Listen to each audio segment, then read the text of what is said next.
s'agit d'expulsion d'un grand groupe de population marocain établi en Algérie depuis des décennies. Et cette expulsion a eu lieu en décembre 1975-1975 pour parler le langage de notre invité Mohamed Cherfaoui. Ça me fait un grand plaisir d'être à Bruxelles et de parler de cette tragédie.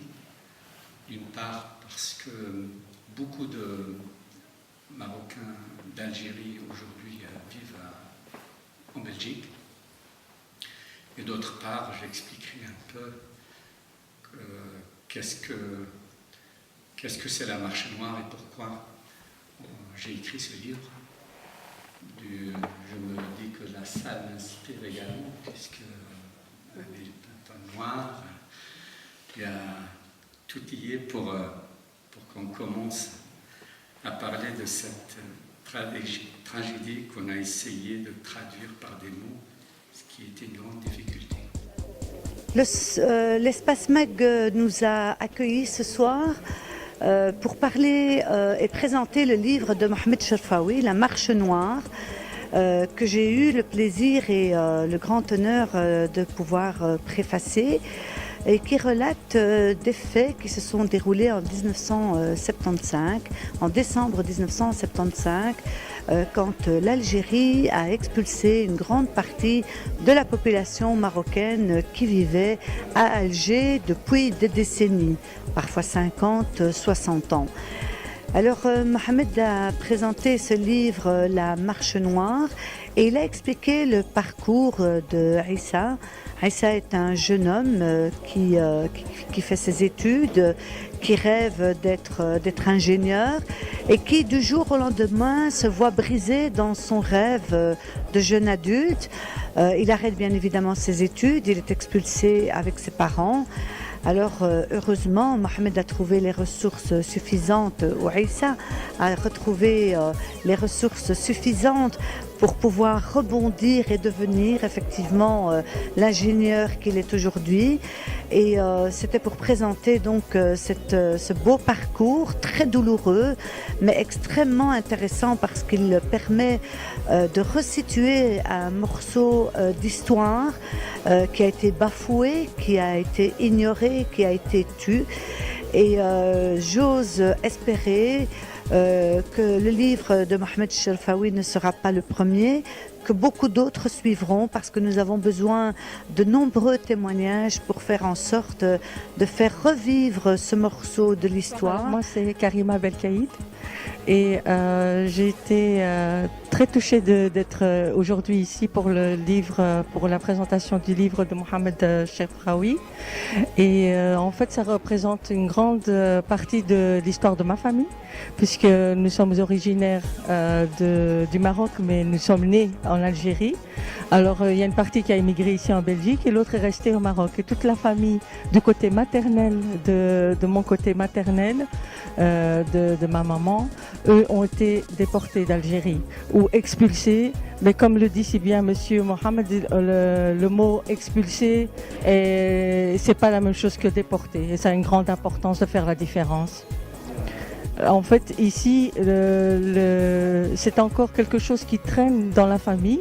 C'est quelque chose qui fait très mal encore quand il se rappelle. Et j'ai de la famille autant qui a été dispatchée autant sur Oujda, sur Rabat, sur Agadir et sur Nador.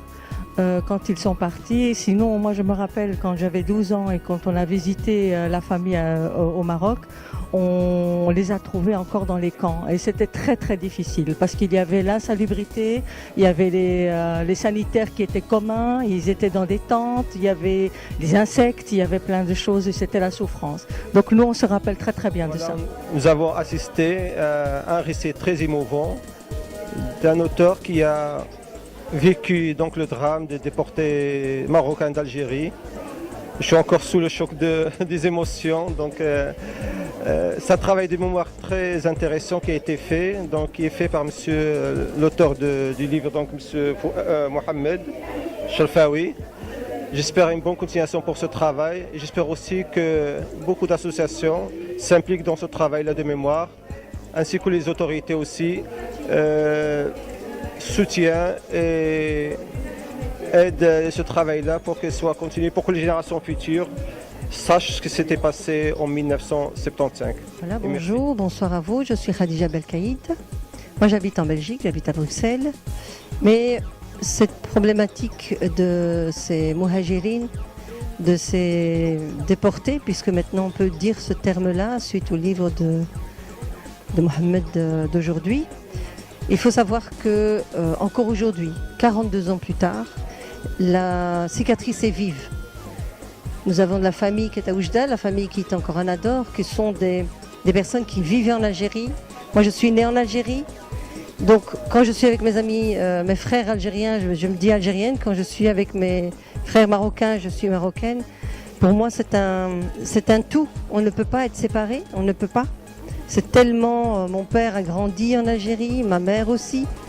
Donc quand on a appris ce qui s'est passé, c'était terriblement... Et donc j'en appelle aux gouverneurs, j'en appelle à ceux qui font les lois et qui gouvernent les pays tels que le Maroc, l'Algérie, mais aussi les autres pays d'Afrique ou d'Europe, de réconcilier ces deux nations.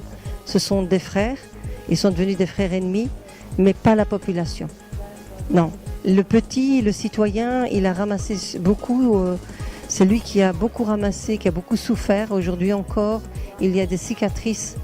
Et pour ça, il faut le dire, il faut le témoigner. C'est dommage, c'est triste que nous arrivions à ça, alors que nos deux cultures se sont mélangées, on s'est mélangé au niveau des mariages, au niveau des tristesses et des bonheurs, on les a partagés dans ces deux peuples-là. Et aujourd'hui, on nous a séparés. Donc, je trouve ça injuste, je trouve ça même criminel. Et je pense qu'il est temps aujourd'hui d'aller vers la réconciliation, d'aller vers la paix.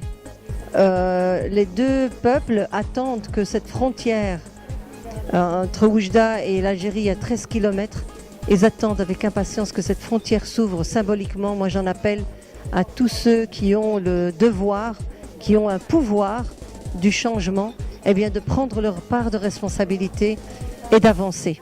C'est très important pour nous. Voilà.